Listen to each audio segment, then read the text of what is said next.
Vinesh Phogat Olympic से बाहर हो गई, वो अयोग्य करार दी थी गई और इसके अलावा उन्होंने संन्यास की भी सोशल मीडिया के जरिए घोषणा कर दी। कई रेसलर्स मेरे साथ इस मौजूद हैं। मैं छत्रसाल स्टेडियम में हूँ दिल्ली के, और इसी छत्रसाल स्टेडियम में कई ओलंपिक मेडलिस्ट ने बाउट की तैयारी की है, और ऐसे में कई भविष्य के जो रेसलर्स हैं, जो ओलंपिक जाना चाहते हैं, जो मेडल लाना चाहते हैं, वो क्या सोचते हैं, मैं इनसे बातचीत करूंगी। क्या नाम है? पार्थ। पार्थ, आप अभी तैयारी करते हैं, प्रैक्टिस करते हैं? हाँ। विनेश का मैच देखा था आपने? हाँ जी। पूरा मैच देखा था? हाँ। कैसा लगा? अच्छा। उम्मीद थी कि मेडल लेकर आएंगे? फर्स्ट आवे विनेश। फर्स्ट आए। फर्स्ट आए। उम्मीद थी, बहुत थी उम्मीद। लेकिन वो अनफिट करार दे दी गई, ओवरवेट, बल्कि ओवरवेट करार दे दी गई। क्या कहेंगे इसको लेकर? जी फर्स्ट आवे विनेश। तो अब तो वो अयोग्य हो गई हैं, अब कोई मेडल उनको नहीं मिला है अभी तक। बहुत दुख हो रहा है। आपको पता था ये? अब पता चला है कल। कल पता चला। आप क्या कहेंगे? क्या नाम है आपका? धनराज, कहाँ से हैं आप? महाराष्ट्र। मेडल नहीं मिला ओलंपिक में विनेश फोगाट को, और ये जो सपना था उनका, वो चूंकि वो अयोग्य घोषित हो गई, इस वजह से उनको नहीं मिला। क्या कहेंगे? मेडल तो था जी पक्का, पर कल मेडल पक्का था उसका, पर कुछ कारण की वजह से वज़न भी ज़्यादा था उसका, तो वो घटा भी नहीं पाई। 100 ग्राम ज़्यादा वज़न दिखाया। मुश्किल होता है। मुश्किल। कितना मुश्किल होता है एक रेसलर के लिए, ये मैं समझना चाहती हूँ।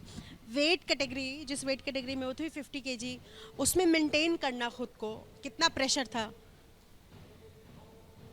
बहुत प्रेशर है, वो वज़न घटाना भी बहुत दुख की बात है, तो घटाना तो पड़ता है वज़न। पहले तो वो पिछले ओलंपिक में 53 किलो में लड़ी थी, अभी 50 किलो में लड़ी है, तो एक ऐसा लग रहा था हमको कि उसका मेडल आ ही जाएगा, पर कुछ कारण की वजह से वज़न भी कम नहीं करके पाई वो, और मेडल अभी कुछ आया नहीं। हमको भी दुख लग रहा है कि उसका मेडल नहीं आया। अच्छा लगा? मैच तो अच्छा था लेकिन बहुत बढ़िया खेला। हाँ बहुत बढ़िया खेला था जी। गोल्ड की दावेदार थी जी वो, लेकिन ओवरवेट होने के कारण उनको निकाल दिया, और डिप्रेशन में भी चली गई थी और उन्होंने कुश्ती भी छोड़ दी। हमको बहुत दुख हो रहा है ये बात सुन। किसको किसको दुख हो रहा है? दुख हो रहा है? हाँ। हाँ? हाँ। आपको दुख हो रहा है? हाँ। दुख हो। वो उन्होंने संन्यास ले लिया इस वजह से। हाँ। तो आप चूंकि आप भी प्रैक्टिस करते हैं, रेसलर है, कितना मुश्किल होता है मेंटेन करना, एक सर्टेन रूटीन में आना? आपकी उम्र कितनी है? मेरी 9 साल। 9 साल। प्रैक्टिस कब से कर रहे हैं? 4 महीने हो गए। कितना टफ है? मुश्किल है अभी। बाद में आसान लगने लग जाए। बाद में आसान लगने लग जाए। क्या कहेंगे आप? आगे आए, आगे आए। क्या क्या नाम है आपका? यश। यश, आपने मैच देखा था? हाँ जी।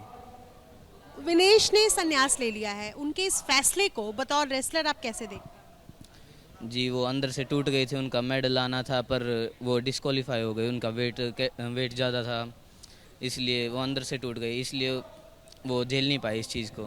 मनोबल होना, खुद को बूस्टअप किए रखना ऐसी स्थिति में, ये बहुत बड़ी चुनौती है। आपको भी ऐसा लगता है, आप डिसएग्री करते हैं?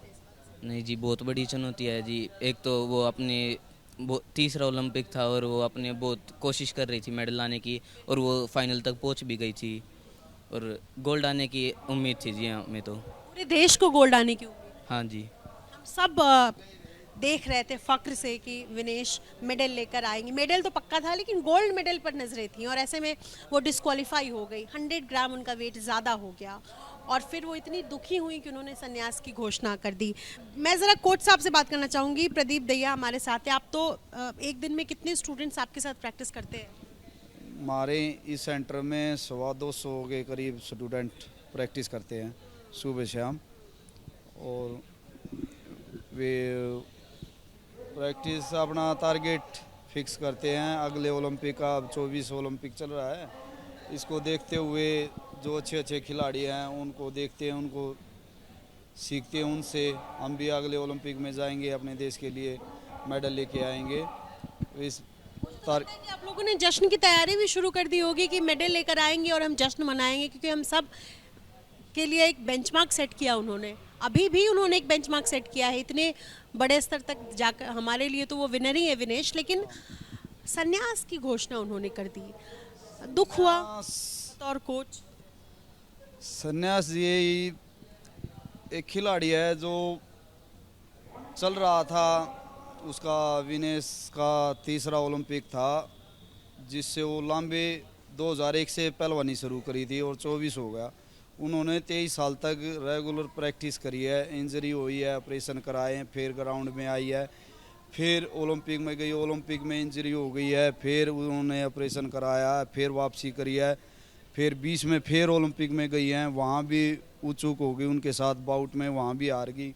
फिर 2022 में 21 में एक बार फिर उसकी कोहनी में इंजरी हो गई थी, वहाँ पे इंजरी हो गई, फिर वापसी करी है।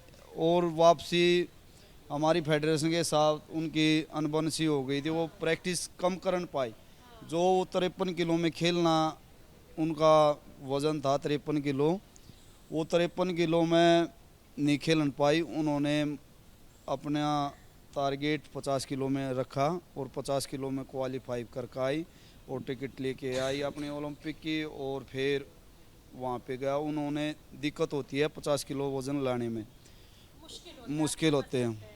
लेकिन हम सबको क्या लगता है कि भले वो मेडल ना ले पाई, पर विनेश हमारे लिए विनर है, लगता है? यस। लगता है? हाँ जी। हाँ, सबको लगता है ऐसा?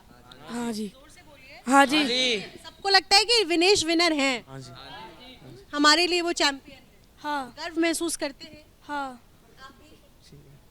तो ये तमाम रेसलर्स हैं, छत्रसाल स्टेडियम में प्रैक्टिस करते हैं बाउट के लिए। आज भले ही विनेश फोगाट कोई मेडल ना जीत सकी हूँ क्योंकि डिस्क्वालीफाई करार दे दी गई, लेकिन विनेश देश के लिए गर्व हैं और देश के लिए चैंपियन है।